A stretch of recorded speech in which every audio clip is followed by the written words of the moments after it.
The idea of combining racing and Rocket League has been around ever since workshop map support was added in 2016. Some people have even gone so far as to recreate Mario Kart maps, such as the Yoshi Circuit or the recently released Ice Ice Outpost. To go along with that, aerial ring courses have often had a time trial element, allowing you to challenge yourself and others to see who can complete the course the fastest. Well, today I want to talk to you about a new game mode that takes these two concepts and puts them together.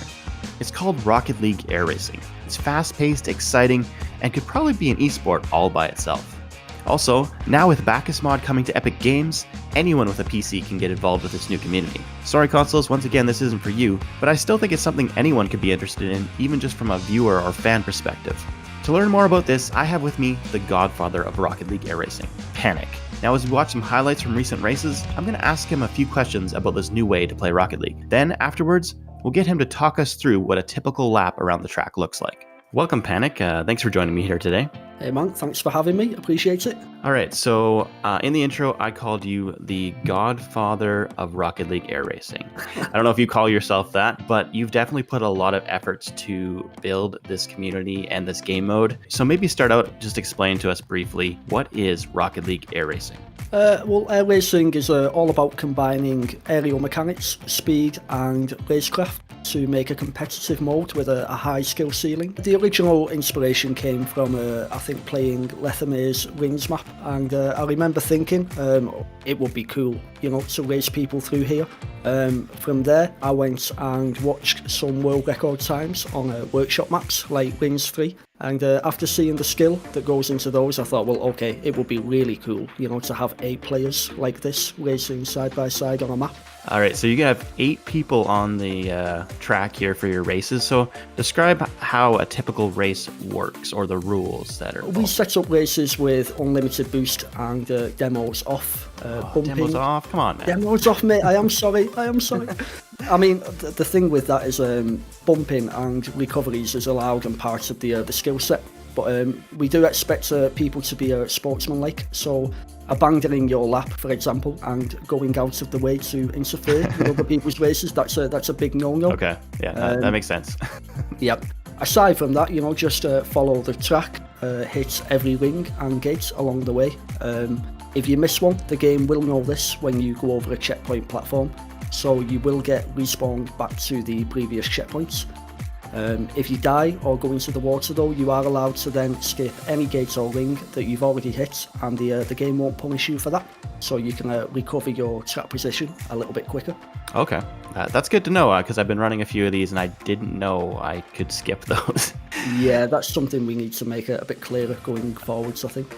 All right, so we've been watching some footage from the beach map that you had a part in creating.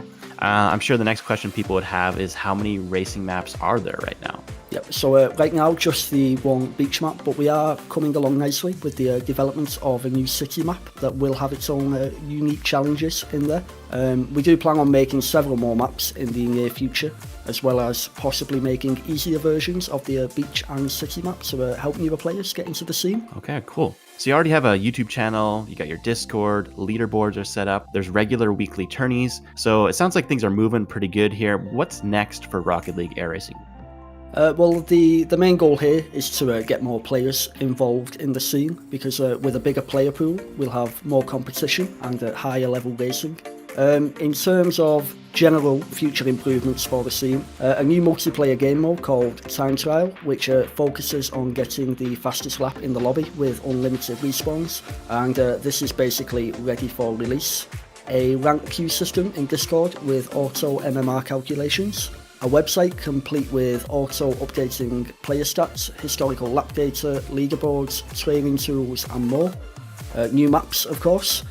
And finally, just upping the production quality in general. An example of this would be getting in some good casters. So I'd like to take this golden opportunity to say that if there are any budding casters out there who are enthusiastic about racing, I'd like to hear from you. Okay, so it sounds like this is a good opportunity for people to join at the beginning. You guys are still building up your community, and some great things are happening. We're going to make sure that all your links are in the description, as well as the pinned comments, so people can connect with you. Amazing, mate. All right, so to finish up the video, Panic, I want you to kind of talk us through a typical lap. Okay, so I'm racing my Ghost here. I'm actually taking it a little bit easy, going through there, letting the Ghost get a bit further ahead. Okay, so this is a plug-in that shows your past laps, basically. That's the Ghost. That's right, yeah. So going into turn 1 here, the Ghost is landing on the platform there, picking up a flip reset. He's going to be going for the flip around the corner, which is a bit safer. I'm going to be going for the gate landing. Okay. And you can see there how much time I made up on the Ghost. Okay, so dodges are really important here, like they can be used. That's right, yeah. The Ghost actually pulled a little bit of time back there going for a gate jump. I went for the sign jump, which again is a little bit safer. So this is kind of what we're doing here, taking turns doing difficult strats. Nice little pylon bounce there. This is one that catches a lot of people out here, picking the right landing spot, getting through there. Okay, through the canyon, yeah. And so the circles we're passing, every time you pass a circle, that's a checkpoint. So if you missed a gate or hit the water, that'd be where you're coming back to. Yeah, that's where you come back. Yeah. Okay. So I went for a much quicker strat than the Ghost there around that corner. Again, it's normally like gate jumps versus flips is what the meta is at the moment. Yeah, so I'm gonna probably give one tip so far is this is gonna be really hard when you guys first try it. Yeah. I think the first step is just getting that muscle memory for the track, just learning the track.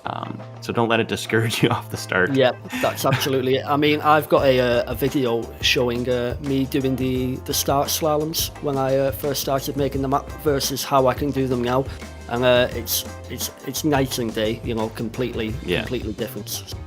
Yeah, my first run through, which I just like brute forced it, just kept on doing it until I got to the end. It was 15 minutes. And what's the record time on this track right now? We just had our first sub 3 minute time, so 2 minutes 59. So you've got a little bit of work to do then.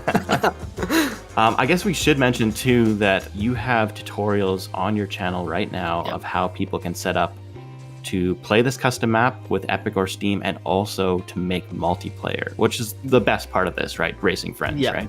Yeah. Playing it on your own versus experiencing, you know, a real competitive race. It's a different ball game, you know. Good fun.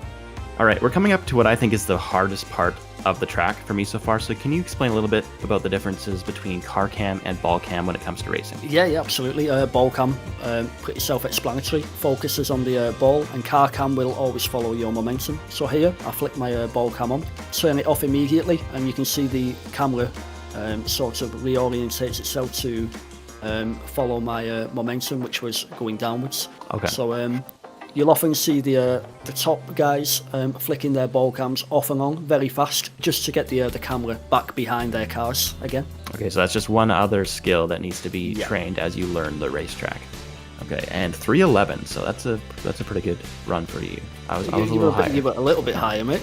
A little bit. Well, thanks for joining me, Panic, and I do encourage everyone watching to go check out the Air Race community using the links in the description below.